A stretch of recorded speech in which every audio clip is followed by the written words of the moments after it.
Bon, on boucle rapidement le menu fretin pour terminer. Après ça, je pense qu'il restera plus grand chose d'anodin à traiter en termes d'ennemis, puisque c'est un petit peu la fin de l'insurrection d'Olivia, elle qui prend vraiment le contrôle du coin et qui semble avoir la victoire, seulement pas tout à fait, parce qu'il y a un petit imprévu à la fin qui était totalement prévisible, mais sans doute pas pour eux. Et donc, on va passer la majorité de l'épisode sur Olivia et la finalisation de son petit coup d'état. Mais avant d'en parler, je vais évoquer ce qui se passe au tout début d'épisode avec le suivi de ce qu'il y a eu donc les 3 épisodes précédents.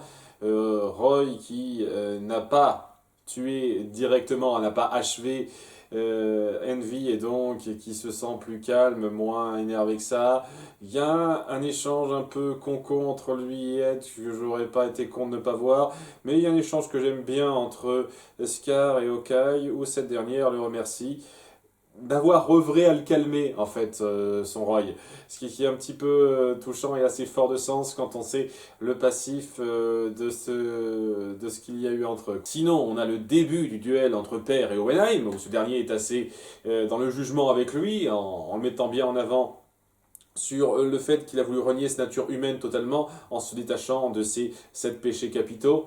Il y a pas mal d'échanges assez forts là-dedans, enfin c'est surtout Owenheim qui parle, alors que Père le voit de haut, bon il y a vraiment un passif très fort entre eux, on sent la tension assez forte là, et où il veut directement lui péter la gueule avec son alchimie en lui en balançant à fond dans la gueule. Et ouais, ça a tendance à le cadrer un petit peu Wenheim, parce qu'on sent que c'est pas quelqu'un qui aime se battre, quoi. Ah, je suis pas fait pour la bagarre, il le dit. C'est pas un truc qu'il a l'habitude de faire. Ce qui justifie un petit peu pourquoi il n'a pas autant participé que ça avant aux résolutions, on va dire. Mais ouais, il se défend quand même un petit peu. Et au bout d'un moment, il finit par le prendre un peu par surprise en s'enfouissant au sol et en surgissant derrière lui pour lui poignarder le dos avec sa main tranchante, hein, bien entendu, et il peut la changer comme il veut, afin de lui chipper sa pierre philosophale, mais elle est protégée par je sais pas trop quoi. J'imagine que c'est dû au truc qu'on l'a vu faire il y a pas mal d'épisodes de ça maintenant, où il a pris des petits morceaux de lui, il les a plantés à terre. Je sais pas exactement ce qu'il a fait, mais voilà, c'est un peu le cliffhanger de ce combat pour l'instant. Il l'a empêché de directement lui piquer sa pierre philosophale. Et voilà, donc le combat commence assez fort et je suis sûr qu'il va s'étendre un petit moment. C'est pour ça que j'ai pas dédié plus d'épisodes à ça. Je pense que ça tiendra sur plus de 3 épisodes, cette confrontation-là. Mais je me trompe peut-être, nous verrons bien. Sinon, donc, le plus important, c'est ce qui se passe au QG de Centrale, qui est pris totalement par les forces de Brix. Donc, le commandant général est capturé par les hommes d'Olivia. Il y a un des généraux qui se dit tiens, je vais prendre le commandement, mais il est vite bouffé par d'autres clones qui passaient par là. Les clones, ils se baladent un petit peu comme ils veulent, de façon très erratique, hein, mais c'est un peu leur truc, quoi. Et Olivia va faire appel à toutes ses forces qui sont présentes pour essayer de faire en sorte de verrouiller le coin, parce qu'il faudrait pas que ces trucs-là s'échappent. Et vu le temps qu'ils ont eu pour ça, je pense que ça aurait dû se voir, mais une fois de plus, ils bougent de façon à ce que ça arrange le scénario. Donc ils n'ont pas pu se déplacer suffisamment loin pour sortir et être une menace pour tout ce qui est dehors, quoi. C'est bien, tant mieux, tant mieux, tant mieux. Donc, ils bouclent ça, ils font de leur mieux pour lutter contre ça, et puis c'est de la bleusaille, quoi. Mais il reste un petit truc à faire, puisque ouais, Sloth n'est pas techniquement mort, il reste un petit peu à le finir, et donc il se libère une troisième fois du piège qu'on lui a fait, il attaque un petit peu, et ils finissent par se faire aider par Izumi. Izumi, qui a eu vent de ça, parce que bon, elle a appelé un petit peu son second avant, pour lui venir en aide rapidement. Et c'est un peu ça le truc avec Izumi, c'est vraiment des petits trucs comme ça, histoire de dire. Je suis un peu déçu de ne pas l'avoir vraiment mise au centre de façon détaillée dans un combat, c'est juste je fais un coup un petit peu fort et puis après je laisse faire. Parce qu'après coup, ouais, elle dit ah, t'as l'air d'être un mec fort, Armstrong, mais je connais plus fort que toi, et il y a son mari qui se pointe, et il en fait plus qu'elle, techniquement, dans le combat. Et ouais, il y a ce petit délire, ça se sent sens que c'est un épisode qui essaye d'être plus léger que la moyenne, on va dire. Et donc, regardez, on est deux gros mecs baraqués, on peut jouer les biscottos ensemble. Oh, trop bien. Ça me met trop dans l'ambiance du combat. Et voilà. Et ils se battent, ils finissent par embrocher Sloth une troisième ou quatrième fois, et maintenant ça le tue. J'imagine qu'il a été embroché au niveau de la pierre philosophale, et on n'appuie absolument en aucun cas où ça se situe, on n'appuie pas en détail le personnage, ce qui fait que voilà, il a eu un combat à sa mesure, quoi, au bout du compte.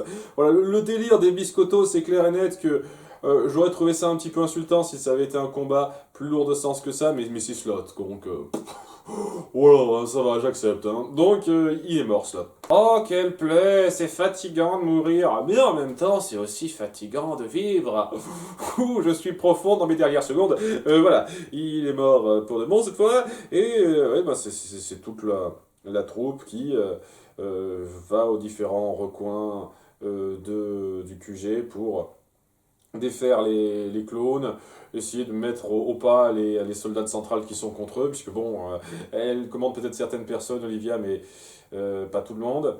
On fait une petite parenthèse entre elle et Izumi, la considération d'Ed et Al, sur le fait que si des jeunes se battent pour maintenant, on ne peut pas se reposer maintenant, nous, les plus âgés, c'est mignon. C'est mignon. Et ouais, ça finit par être un petit peu maîtriser tout ça. On trouve un passage vers le sous-sol d'où ont surgi les clones, donc on justifie un petit peu, s'il dit pas ils sont surgis comme comment ça se fait, ouais, il y a un passage précis, ce qui fait qu'ils ont pu passer par là et c'est de là qui sont venus, quoi, et donc ça pourrait le mener vers notamment Père et compagnie. Et sans doute qu'il y aura quelqu'un qui passera par là, peut-être Izumi, puisqu'on parle du fait qu'Izumi est censé être vu comme un potentiel sacrifice, même si c'était plus trop considéré dans le moment où on a rapidement montré ça du point de vue de Père, mais bon, on verra bien. Donc ça c'est fait, il maîtrise la situation, tout le QG est bien capturé, seulement voilà, petit retournement de situation qui va vous surprendre, Ross n'est pas mort. C'est incroyable, je m'y attendais pas du tout. J'étais sûr qu'il était mort rapidement dans une explosion comme ça, sans cérémonie. Oui, non, il n'est pas mort. Apparemment, il a fait tout le chemin jusqu'ici à pied, jusqu'à Centrale, hein, parce que ça explique pourquoi il a mis autant de temps, mais voilà, il se dirige vers le QG, il fait appel à tout le monde, et donc il ragaillardit les troupes pour lutter contre Briggs, et ça va plus être aussi simple maintenant qu'ils ont un homoculus de ce talent-là à leur côté.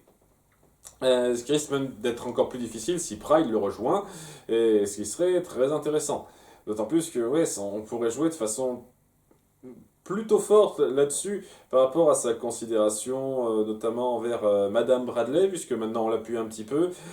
Comment vivrait-elle ça? Est-ce qu'elle serait de leur côté? Est-ce qu'on va essayer de jouer sur la considération de ces deux-là envers elle, sa considération envers eux? J'ose espérer qu'on jouera un petit peu là-dessus, quoi.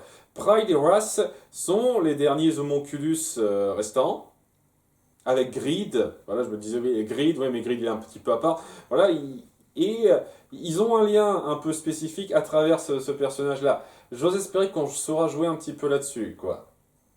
Néanmoins, ouais, comme je l'ai dit, j'ai vu l'opening de cette dernière partie de série. Ça donne clairement l'impression qu'il va y avoir un duel entre lui et Scar, qui est plutôt logique symboliquement, très logique symboliquement. Donc, je suis impatient de voir comment ça sera amené ça. Parce que pour l'instant, ça donne pas l'impression que ça va se mettre directement sur cette voie-là.